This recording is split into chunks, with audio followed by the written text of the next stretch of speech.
एक यादव नाबालिग लड़की को दो बच्चों का पिता जो मुसलमान है वह लेकर भाग जाता है।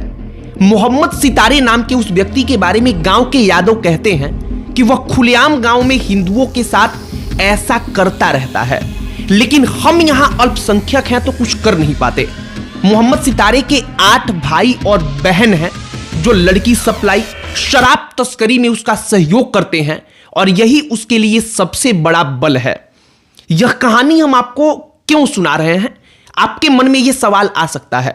यह कहानी इसलिए सुना रहे हैं क्योंकि विधानसभा के अंदर दरभंगा जिले के जाले विधानसभा सीट से विधायक जीवेश मिश्रा इसका जिक्र करते हुए कहते हैं कि लव जिहाद पर कानून बनाया जाए।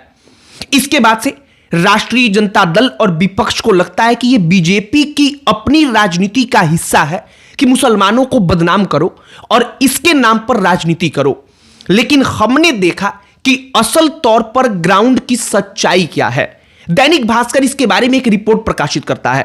उस रिपोर्ट में जो यादव परिवार है, उस गांव में रहने वाले जो यादव हैं, वो यादव कहते हैं कि हम तो यहां अल्पसंख्यक हैं, उनके आगे कुछ कर ही नहीं सकते और ये जमीन की असली सच्चाई है। और इसीलिए हमने तय किया कि ना, इस पर एक बार चर्चा की जाए कि जो लव जिहाद हमें लगता है कि सिर्फ राजनीति के लिए प्रयोग होने वाला एक शब्द है, ग्राउंड पर उसकी सच्चाई क्या है।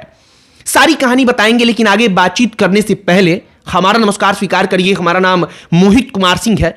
सबसे पहली बात कि जिनको लगता है कि लव जिहाद सिर्फ और सिर्फ राजनीति के लिए उपयोग किया जाने वाला एक टर्म है, उनको कम से कम जाकर के 2-4 महीना एक ऐसे गांव में रहना चाहिए जहां पर मुसलमानों की आबादी 60-70% के करीब हो। उनको मालूम चलेगा कि असल तौर पर ग्राउंड पर क्या है। अब सबसे पहले जाले विधानसभा जो दरभंगा जिले में पड़ता है, वहां की कहानी को आप समझिए। मोहम्मद सितारे नाम का एक व्यक्ति, वो मोहम्मद सितारे जो व्यक्ति है उसके 8 भाई और बहन हैं। वो 8 भाई और बहन इकट्ठे एक ही घर में हैं। मतलब कि पूरे गांव के कई लोगों को आपस में मिलना पड़ेगा केवल उस एक परिवार से लड़ाई झगड़ा करने के लिए। ये जो गांव वगैरह में होता है, ग्राउंड की सच्चाई वो आपको हम बता रहे हैं। अब मोहम्मद सितारे के बारे में दैनिक भास्कर उस गांव में जाता है, एक एक करके वहां के यादवों से बात करता है। वो यादव कहते हैं कि लड़की सप्लाई का काम हो, शराब तस्करी का काम हो, जो अवैध खनन का काम हो, इन तमाम चीजों में वो तमाम भाई एक साथ मिलकर काम करते हैं। उन्होंने जेसीबी खरीदा, गाड़ियां खरीदी, अकूत संपत्ति बनाई, लेकिन उनके सामने किसी की बोल पाने की हिम्मत नहीं है। वो यादव परिवार जो लड़की नाबालिग है, यादव लड़की है, उसके चाचा कहते हैं कि 28 तारीख को वो एक दुकान पर सामान खरीदने गई थी। इसके बाद से वो गायब हो गई। मालूम चला कि मोहम्मद सितारे जो है वो मोटरसाइकिल पर बिठा करके लेकर के उसे चला गया। अब आप सोचिए कि मोटरसाइकिल पर लड़की को बिठा करके लेकर के वो चला गया। किसी यादव की वहां पर हिम्मत नहीं हुई, किसी हिंदू की हिम्मत नहीं हुई कि वो इसे रोक पाए। वो कहते हैं कि अगले दिन 29 तारीख को सामाजिक स्तर पर हम लोग उसके घर गए। हमें मालूम चल चुका था कि उन्होंने ही ऐसा किया है। हम अपनी बेटी उनसे मांगने गए तो उन्होंने कहा कि बेटी हमारे पास है, लेकिन हम वापस नहीं करेंगे। अब आप समझिए कि ढीठपन किस कदर होगी कि आपके घर की कोई लड़की हो, आपके ही गांव का रहने वाला, 500 मीटर की घर से उसकी दूरी हो, वो लेकर उसे चला जाए और आप जाएं तो वो कहे कि हाँ लड़की तो है आपकी, लेकिन हम वापस नहीं करेंगे। इसके बाद वो यादव परिवार कहता है कि हम पुलिस के पास गए, FIR हमने दर्ज कराया। वो यादव परिवार एक और कहानी बताता है। वो कहते हैं कि साल 2025 का सितंबर का महीना था। उसके घर वालों ने, मोहम्मद सितारे ने लूटपाट की थी। हम लोगों ने लूटपाट का एक FIR दर्ज कराया।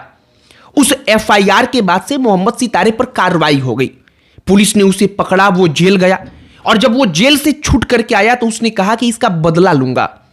बदला इसलिए लूंगा क्योंकि तुम लोगों के कारण मुझे जेल जाना पड़ा। उस गांव के जो यादव हैं वो कहते हैं उस नाबालिग बच्ची के जो गायब है, जिसको वो उठा करके लेकर के चला जाता है, उस बच्ची के परिजन कहते हैं, उसके चाचा, उसके गांव के लोग कहते हैं कि वो जो या मोहम्मद सितारे है उसका काम ही यही है कि वो सड़क पर चल रही गाड़ियों को रोककर लूट लेता है। वो वहां पर पूरे के पूरे इलाके में हिंदुओं को ऐसे ही परेशान करता है, लेकिन किसी की हिम्मत नहीं होती कि कोई कुछ कर पाए। मोहम्मद सितारे के बारे में हमने समझना चाहा कि इसका इतिहास क्या रहा है। दैनिक भास्कर अपनी रिपोर्ट में कहता है कि 10 साल पहले उसकी शादी हुई थी। इसके 2-3 महीने के बाद उसका तलाक हो गया पहली पत्नी से। इसके कुछ साल के बाद फिर शादी हुई। उस शादी से उसका एक बच्चा है, 2 बच्चे हैं असल तौर पर, एक बेटी और एक बेटा, शायद जहां तक मैंने रिपोर्ट में पढ़ा। अब 2 बच्चे हैं। इसके बाद वो एक यादव परिवार से ताल्लुक रखने वाली नाबालिग बच्ची को लेकर के गायब कर देता है।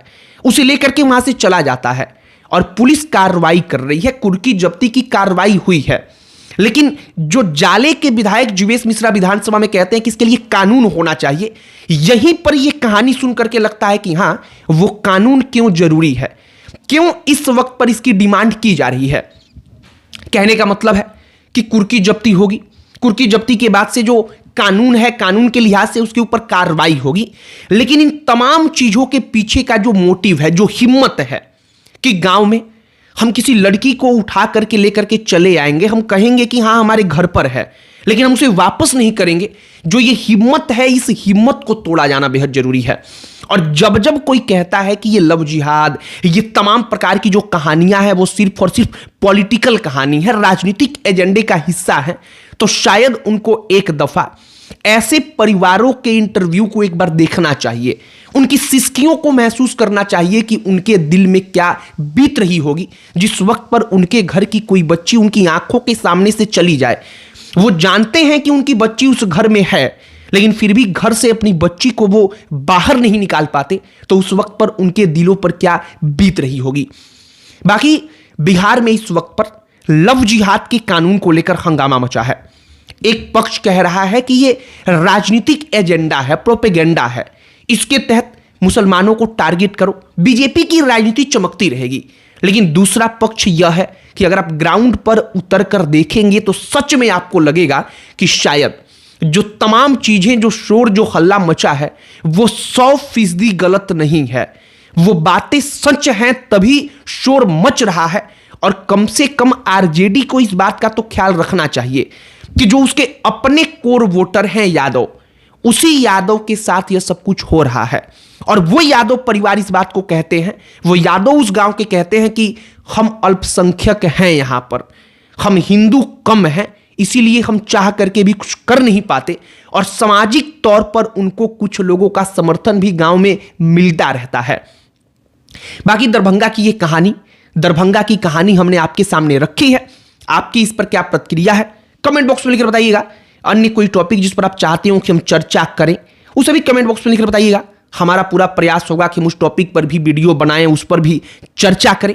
बाकी लव जिहाद जैसे भारी भरकम शब्द पर विशेष तौर पर आपको क्या लगता है कि यह सिर्फ राजनीतिक एजेंडा है, या ग्राउंड पर जिन लोगों के आंखों में आंसू है, जो लोग रो करके अपनी कहानियों को बयां कर रहे हैं, सच में उनके लिए कुछ करने का इस वक्त पर समय आ चुका है?